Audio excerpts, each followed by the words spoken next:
ONG, capítulo 64, Guerreiros Quispiquei. Eles seguiam através das montanhas do Império Inca. O ar ali era rarefeito. Cada pico carregava suas próprias histórias. Gaianox, o argentinossauro, avançava com passos firmes, embora cansados pela longa subida. Em seu dorso, puxada por cordas e correntes, seguia a árvore sagrada Ouai. ONG seguia em silêncio. Huoyapo murmurava cálculos. Iopo dizia que estava ajudando a montanha a se equilibrar com truques de super-herói, enquanto Ouai simplesmente estava ali, deitado em sua prancha. O Oki de braços cruzados ao lado de ONG com um olhar atento, pronto para qualquer ameaça que pudesse surgir. Quando atravessaram uma fenda entre dois picos, o grupo foi surpreendido por figuras que surgiram das sombras. Moviam-se em silêncio e cercaram o caminho inteiro. Eram os caçadores de árvores, conhecidos entre os povos andinos como Quispiquei. Seus bastões eram suas armas e suas máscaras cobriam seus rostos. Cada guerreiro ali carregava sua sabedoria própria. Esses guerreiros protegiam árvores antigas e cuidavam das sementes que mais tarde originariam a floresta amazônica. Os Quispiquei não caçavam por riqueza, mas por equilíbrio. Eles acreditavam que cada árvore arrancada da terra deixava o mundo um pouco mais vazio. Saqueadores também rondavam aquela trilha dos céus. Homens que buscavam ouro ou outras riquezas. Os Quispiquei dedicavam suas vidas a impedir que aquilo caísse em mãos erradas. Quando viram Gaianox carregando a Ouai, os libertadores se posicionaram no caminho, erguendo seus bastões. Parem! Gritou o líder deles. Nenhum ser tem o direito de separar a árvore da terra. O Oki avançou pronto para abrir passagem pela força. Ouai preferiu se afastar, observando a cena em silêncio. Huoyapo calculava uma estratégia. Iopo, porém, pulou imediatamente à frente, abrindo os braços. Esperem. Não viemos ferir ninguém. Essa árvore é nossa amiga. Vocês não podem simplesmente. Nenhuma árvore pertence a ninguém, interrompeu o líder dos Quispiquei. Sua voz ecoou como trovão nas paredes da fenda. Elas pertencem à terra. Nós as libertamos. Para que o sopro da vida volte a circular. ONG ouviu tudo em silêncio. Sentiu um peso no peito, não de medo, mas de compreensão. Olhou para Ouai. Suas folhas tremiam, mas não de frio, nem de medo. Era como se a árvore estivesse respondendo às palavras dos libertadores. ONG deu um passo à frente e disse: Eu entendo vocês. Nosso destino é alcançar os reinos do céu. Mas não para dominar, e sim para aprender. Se buscarmos o ouro do céu sem respeitar a terra, então nada valerá a pena. O líder dos Quispiquei fixou os olhos nele. Eram olhos dourados como o sol refletido em um lago, profundos, antigos, quase sobre-humanos. Por um longo momento, o mundo ficou silencioso. Nem o vento ousou mover as nuvens. Então, lentamente, os Quispiquei baixaram suas armas. Durante a noite, os dois grupos acamparam juntos entre as pedras e as estrelas. O fogo parecia fraco diante do frio cortante.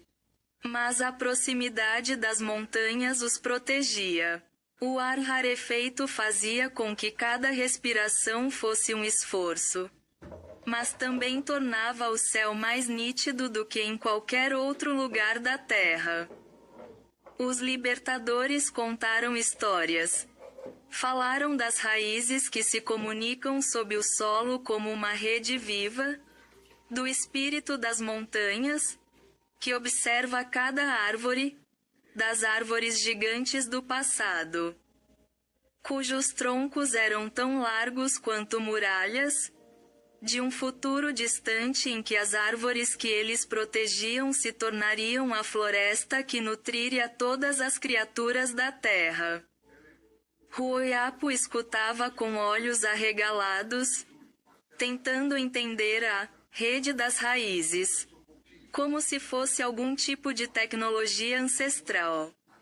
Ouai cochilou metade das explicações, mas acordou exatamente quando o líder descreveu correntes de vento presas às folhas. Isso fez seu sorriso voltar com força. Iopo imitava os movimentos dos guerreiros Kispikei, acreditando estar aprendendo um super estilo secreto da floresta. Eles riam dele, mas o ensinavam mesmo assim. Gaianox repousava, exalando nuvens de vapor quente que iluminavam a noite. Aoai, ao seu lado, brilhava mais forte do que nunca, como se estivesse viva de emoção. Ao amanhecer, Ong se sentiu transformado. O ar frio parecia mais leve. O mundo, mais claro.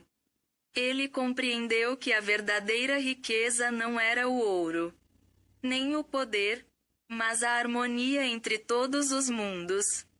O das árvores, o das montanhas, o dos céus e o dos próprios seres humanos. Quando partiram, Gaianox voltou a caminhar. Agora, Aoai brilhava com uma nova energia, a energia da Terra Livre. E os filhos de Palauan seguiram viagem rumo ao sul, rumo ao caminho do céu, levando consigo não apenas a árvore sagrada, mas o ensinamento profundo dos Kispikei gravado no coração.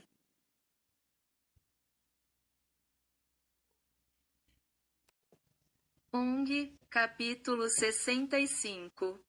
A xamã indígena Anisauara.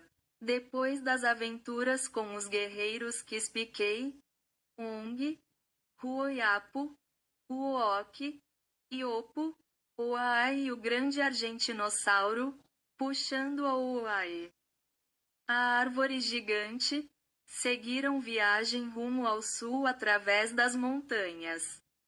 Primeiro os arbustos desapareceram e até a grama parecia desistir da paisagem. Diante deles se estendiam planícies secas e intermináveis. Não era um deserto, mas também não era terra fértil. A sensação era estranha. O silêncio se mostrava presente e tudo ali dava a impressão de estar suspenso. Depois de muitos dias caminhando sob o sol, pequenas vilas começaram a aparecer. Cabanas circulares de madeira bruta e barro surgiam. Os moradores não mostraram medo. Iopo gargalhou quando dezenas de crianças se aproximaram correndo, encantadas com suas expressões exageradas e suas poses heróicas. O Uoki demonstrou respeito aos guerreiros locais. Ruoyapo imediatamente foi cercado por jovens artesãos. Mas nada, provocou mais espanto do que Gaianox puxando a árvore a Oai. Os anciãos, reunidos ao redor de uma fogueira baixa, explicaram-lhes uma verdade que surpreendeu o grupo. Essas terras são chamadas de Amazônia por nossos ancestrais, disse um deles. Mas ainda não existe floresta. Ainda não há rio. Tudo isso será plantado. Tudo isso será construído. A missão sagrada daquele povo era semear o futuro.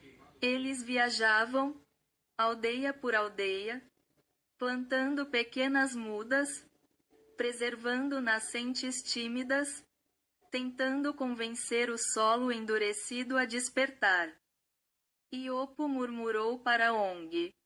Então, esse vazio todo vai virar a maior floresta do mundo. Se eles cumprirem a missão deles, respondeu Ong, admirado. A xamã Anisawara, na vila principal. Eles conheceram Anisawara, a xamã, uma mulher de idade indefinida, pele marcada pelo sol e ventos, cabelos longos como a própria noite. Seus olhos pareciam dois poços profundos, refletindo não apenas luz, mas histórias. Ao lado dela estava o protetor da aldeia. Um mamute de pelagem dourada, enorme, tranquilo, com olhos gentis. Ele observava tudo com calma ancestral, como se já tivesse visto eras inteiras passarem. Anisawara se aproximou de Aouai em silêncio. Ele colocou a palma da mão contra o tronco vivo e fechou os olhos. Por longos minutos. Ninguém ousou falar. Quando ela finalmente respirou fundo, seu rosto estava iluminado por um entendimento profundo. Essa árvore não pertence só a vocês, declarou. Ela pertence ao mundo inteiro. Onde ela pisa, a terra acorda. Onde ela respira, raízes sonham. Ruojapo inclinou a cabeça, curioso. O Uok se firmou como uma montanha atenta.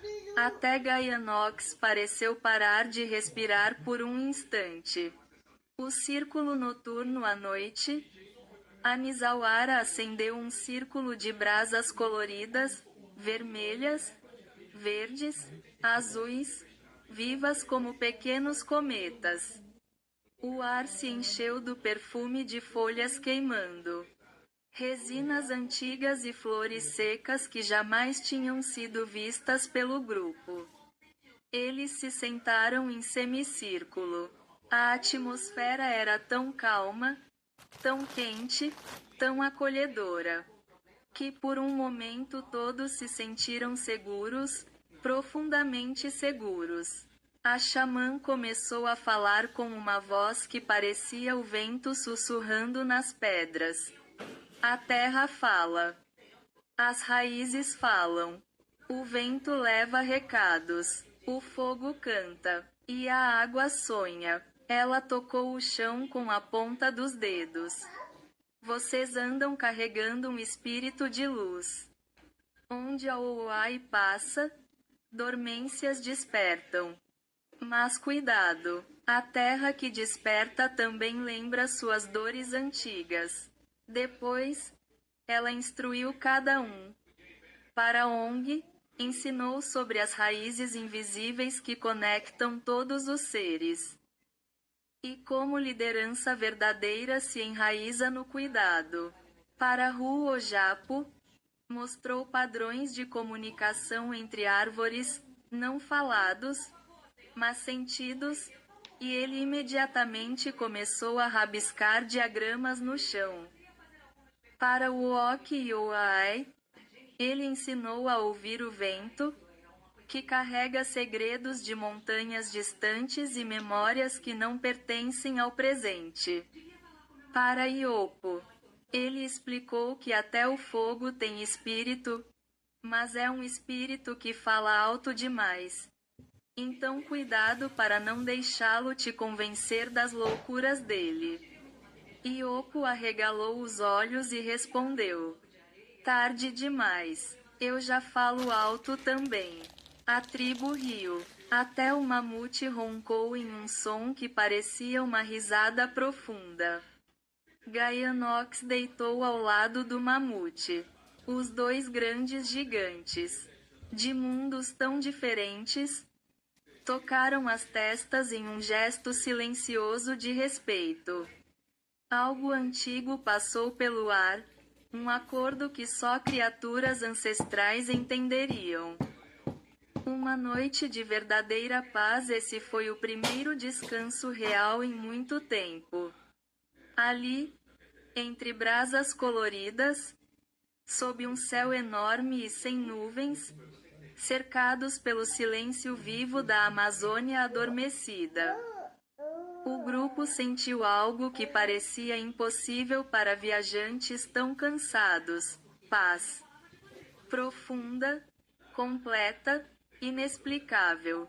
Eles dormiram ali mesmo, em círculo, protegidos pela xamã, pelo mamute e pelo brilho suave de Aoae.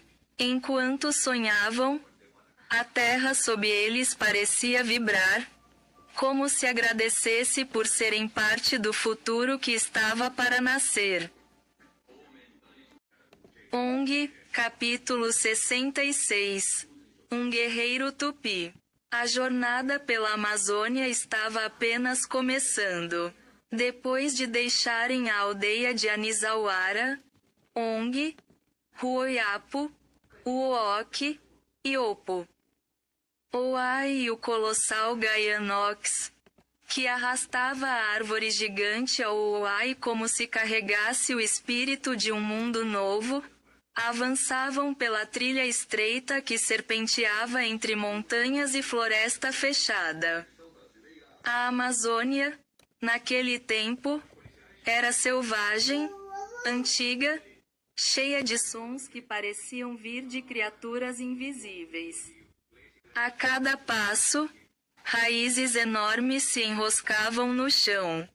Galhos gigantescos formavam túneis naturais, e insetos brilhantes dançavam como estrelas presas à terra.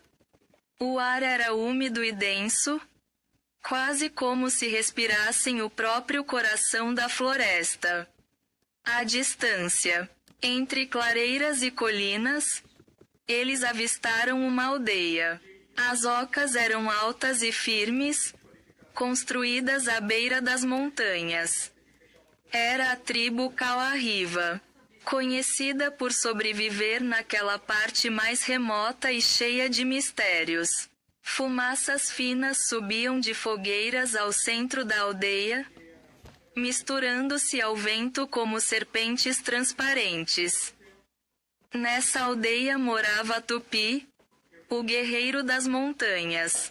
Alto, ágil, com pinturas vermelhas no rosto, ele observou os filhos de Palauan com atenção, mas sem medo. Seus olhos pareciam ler a alma de cada um, como se a floresta falasse através deles. Bastou um sorriso de Uok e uma pergunta de Ong para que a amizade nascesse imediatamente. Tupi conhecia cada som da floresta. Conhecia os animais que observavam escondidos, e os que atacavam sem aviso. Eu conhecia as plantas que curavam, e as plantas que consumiam. E também conhecia lendas antigas, que falavam de espíritos que andavam sobre os ventos da noite. A floresta é viva, disse Tupi. Ela protege, mas também cobra respeito. Ele mostrou a ONG como identificar árvores que choravam água doce. Ensinou o Oiapo a reconhecer raízes venenosas que brilhavam à noite. E alertou o Uok sobre um tipo de planta carnívora que imitava cheiro de fruta madura. O Oiapo anotava tudo freneticamente, como sempre, preenchendo páginas e páginas do caderno que carregava preso na cintura. E Opo, por outro lado, parecia se perder a cada 5 minutos. Às vezes ele sumia entre folhas gigantes, só para reaparecer dizendo que tinha achado o melhor tronco do mundo, para sentar. Oai observava tudo com calma. Como se sentisse que aquela floresta era muito mais antiga que qualquer vila humana, e que algo ali a reconhecia de volta. Durante as noites, Tupi se sentava com eles ao pé da árvore Auoae, contando histórias sobre guerreiros conversando com trovões e sobre um antigo espírito pássaro vigiando o céu do vale. O fogo crepitava e iluminava seus olhos. E até Gaianox permanecia imóvel para ouvir. Depois de dias caminhando juntos, eles chegaram ao topo de uma montanha estreita. A vista era vasta. Um mar verde que parecia não ter fim. Lá embaixo, do outro lado do vale, o vento soprava de maneira diferente. Ele carregava um canto, um chamado, algo leve e poderoso ao mesmo tempo, como se o próprio ar tivesse aprendido a cantar. Tupi parou. Seu olhar ficou sério.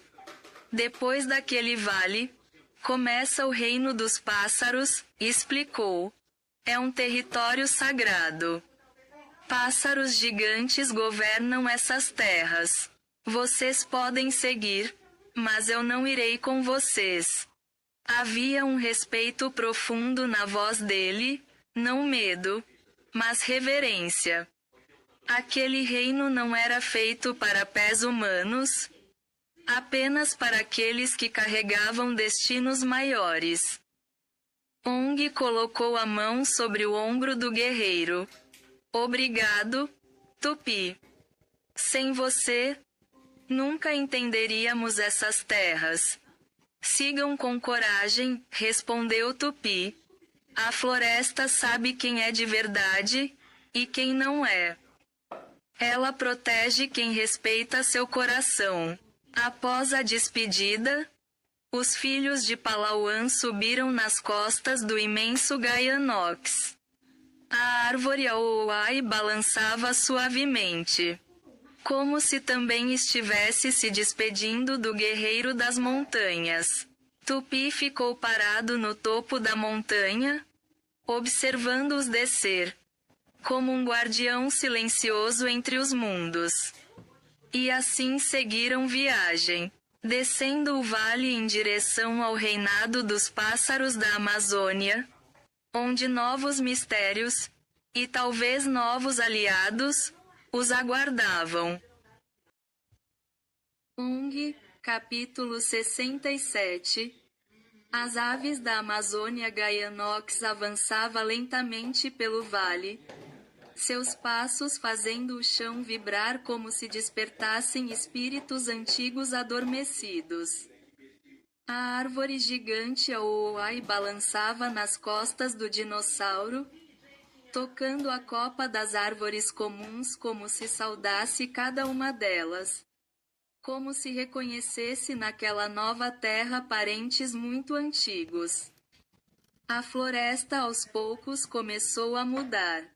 As folhas ficaram mais largas. O vento tinha um som mais agudo. E, vez ou outra, sombras enormes atravessavam o céu. Rápidas demais para serem seguidas pelos olhos.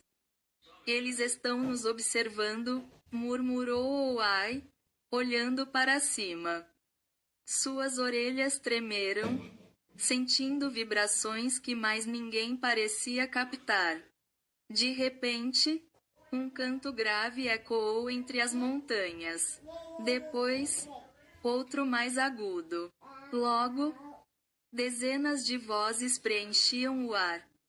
Como se o próprio céu tivesse uma orquestra viva tocando para recebê-los. O Ook vibrou. Eu sabia.